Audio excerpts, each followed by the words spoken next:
लोकसभा मतदारसंघात पंकजा मुंडेंनी प्रचाराला सुरुवात केली आहे, तर दुसरीकडे महाविकास आघाडीचा उमेदवारच अजून ठरलेला नाहीये।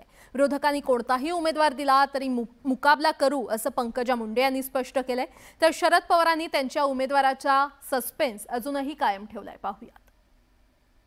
आता मुंडे साहेबांचा वारसा आहे, त्यामुळे आपल्या संघर्षाच्या चर्चा या राज्यभरात नाही देशभरात चालत राहणार।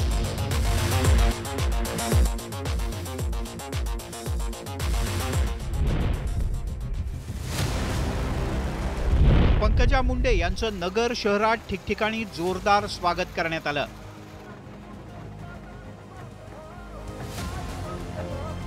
पाथर्डीतल्या मोहटा देवीच्या दर्शनाला जात असताना पंकजा मुंडे यांच्यावर कार्यकर्त्यांनी जेसीबी मधून फुलांची उधळण केली। यानंतर बीड लोकसभा मतदारसंघात सुद्धा कार्यकर्ते आणि सामान्य नागरिकांनी पंकजा मुंडे यांना उमेदवारी मिळाल्याबद्दल आनंद व्यक्त केला। विरोधकांच्याकडून कुणाच्याही नावाची चर्चा असली तरी फरक पडत नाही असा दावा पंकजा मुंडे यांनी केलाय। ते फार प्रगल्भ आणि प्रभावी आणि अत्यंत हुशार आणि अनुभवी आहेत शरदचंद्रजी पवार साहेब। त्यांना उमेदवार सापडेल मला पूर्ण माहिती आहे। मी कधी कुणाला लोकशाहीत कमी लेखत नाही। जोही उमेदवार येईल तो प्रभावी आणि ताकदवर समजूनच मी निवडणूक लढवेन। महाविकास आघाडीत बीड लोकसभा मतदारसंघातून राष्ट्रवादी काँग्रेस शरदचंद्र पवार पक्षाचा उमेदवार मैदानात उतरणार आहे। पवारांनी अद्याप उमेदवारी जाहीर केलेली नाही, पण पवार यांनी बीड जिल्ह्यात राजकीय खेळी मात्र सुरू केली आहे। मराठा आरक्षणाच्या आंदोलनाला बीड जिल्ह्यात मोठा प्रतिसाद मिळतोय, त्यामुळे बीडमध्ये मराठा कार्ड जोरात टाकलं जाऊ शकतं। या पार्श्वभूमीवर मराठा आरक्षणासाठी प्रयत्न करणारे दिवंगत नेते विनायक मेटे यांच्या पत्नी ज्योती मेटे यांना सुद्धा उमेदवारी दिली जाऊ शकते। आतापर्यंत बीड लोकसभा मतदारसंघ भाजपच्या मुंडे कुटुंबियांचा परंपरागत बालेकिल्ला राहिलाय, पण ओबीसी विरुद्ध मराठा अशी जर का लढाई झाली तर भाजपची सीट डेंजर झोन मध्ये जाऊ शकते।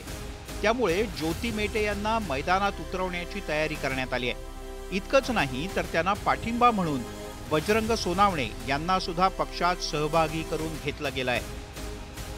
एकंदरीत राजकीय तयारी झालेली असली तरी शरद पवार यांनी अद्याप पत्ते उघडे केलेले नाहीत।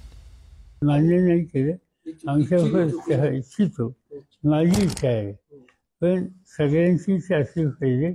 पण त्याच्यामध्ये हा निर्णय फक्त माझ्यावरनं होणार नाही, त्याच्यामध्ये माळशिरस तालुका अकलूज येतं, त्याच्यामध्ये सांगोला तालुका येतं, त्याच्यात फलटण येतं, त्याच्यात मान सथाव येतं।